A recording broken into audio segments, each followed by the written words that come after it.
এজন এনেকুৱা সাইণ্টিষ্ট যিয়ে বনাব খোজে দেশৰ প্ৰথমটো ৰকেট আৰু আনফালে এজন সাইণ্টিষ্ট যাৰ সপোন হ'ল দেশৰ প্ৰথমটো এটমিক বম্ব বনোৱা হয় আমি আজি ৰিভিউ কৰিম ডক্টৰ.ওমি ভাবা আৰু বিক্ৰম সাৰাভাই জীৱনৰ ওপৰত আধাৰিত ৱেব সিৰিজ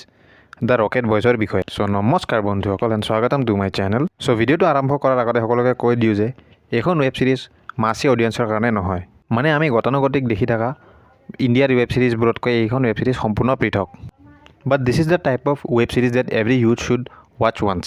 সো পলম নকৰাকৈ আহিছোঁ এই ৱেব সিৰিজখনৰ ষ্ট্ৰং পইণ্টবোৰলৈ সো প্ৰথম পইণ্টটো হৈছে যে দুজন ডাঙৰ সাইণ্টিষ্ট হোৱাৰ পিছতো ডক্টৰ.ওমি ভাবা আৰু বিক্ৰম সাৰাভাই পাটেলক সিৰিজখনত পাৰফেক্ট কেৰেক্টাৰ হিচাপে দেখুওৱা হোৱা নাই গোটেই সিৰিজখনতে তেখেতৰ পাৰ্চনেল লাইফৰ ষ্ট্ৰাগলবোৰ আৰু তেওঁলোকে জীৱনত লোৱা সৰু সুৰা ভুল সিদ্ধান্তবোৰো সিৰিজখনত বহুত ধুনীয়াকৈ উপস্থাপন কৰা হৈছে যিটো হৈছে সিৰিজখনৰ এটা ষ্ট্ৰং পইণ্ট সিৰিজখনৰ দ্বিতীয়টো ষ্ট্ৰং পইণ্ট হৈছে প্ৰডাকশ্যন আৰু cinematography from first to last episode গোটেই সিৰিজখনতে মেকাৰ্ছসকলে এটা 40s ভাইব দিবলৈ সক্ষম হৈছে আৰু সৰুতকৈ সৰু ডিটেইলিঙৰ ওপৰতো খুব মনোযোগেৰে গুৰুত্ব দিয়া হৈছে যাৰ বাবে হেডছ অফ টু মেকাৰ্ছ আৰু তৃতীয়টো ষ্ট্ৰং পইণ্ট হৈছে সিৰিজখনৰ বেকগ্ৰাউণ্ড মিউজিক চিনেমেটোগ্ৰাফিৰ লগতে সিৰিজখনৰ বেকগ্ৰাউণ্ড মিউজিকেও 40s ভাইব এটা দিয়াত ভালেখিনি সক্ষম হয় আৰু ফ'ৰ্থ আৰু সিৰিজখনৰ আটাইতকৈ মষ্ট ষ্ট্ৰং পইণ্ট হৈছে ইয়াৰ কেৰেক্টাৰ্ছবোৰ প্লে কৰা এক্টৰ্ছবোৰ স্পেচিয়েলি জিম শ্বাৰ্প যিয়ে ওমি ভাবাৰ কেৰেক্টাৰটো প্লে কৰিছে অন স্ক্ৰীণ তেখেতৰ প্ৰেজেঞ্চে এটা বেলেগে ইণ্টেনচিটি ক্ৰিয়েট কৰাত সক্ষম হয়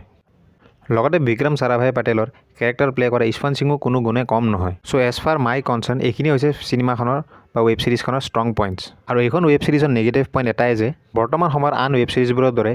এইখন ৱেব সিৰিজে এটা ছাছপেন্স ক্ৰিয়েট কৰাত সক্ষম নহয় ফ্ৰম ফাৰ্ষ্ট টু লাষ্ট যি বৰ্তমানৰ ৱেব সিৰিজবোৰত সচৰাচৰ দেখা যায় গতিকে মাছি অডিয়েন্সে যে এই ৱেব সিৰিজখন ভাল পাব তাক লৈ অলপ সন্দেহ আছে কিন্তু যিটো ডিটেইলিং আৰু ডেডিকেশ্যনেৰে ছনী লিভে এই ৱেব সিৰিজটো উপস্থাপন কৰিছে আমি সকলোৱে এবাৰ ৱেব সিৰিজখন চোৱা উচিত বাকী আপুনি যদি ইতিমধ্যে ৱেব সিৰিজখন চাইছে তেতিয়াহ'লে আপুনি ৱেব সিৰিজখন চাই কেনে পালে